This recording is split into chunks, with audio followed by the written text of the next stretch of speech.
Монгол улсын засгийн газрын хэрэгжүүлэгч агентлаг, улсын бүртгэлийн ерөнхий газар. Улсын бүртгэлийн байгууллага нь ирээдүйн цаг хугацаа хэмнэсэн түргэн шуурхай, авилгагүй, хүнд сурталгүй, цаасгүй төрийн цахим үйлчлэгийг бий болгох зорилттой ажиллаж байна.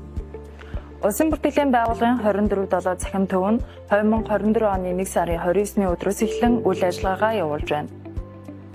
Иргэн та тус үйлчлэгээний төвөөс иргэний улсын бүртгэлийн 12 төрлийн лавлгаа, хуулийн этгээдийн улсын бүртгэлийн 4 төрлийн лавлгаа, эд хөрөнгийн улсын бүртгэлийн 2 төрлийн лавлгаа болон 6 төрлийн үйлчлэгийг авах боломжтой.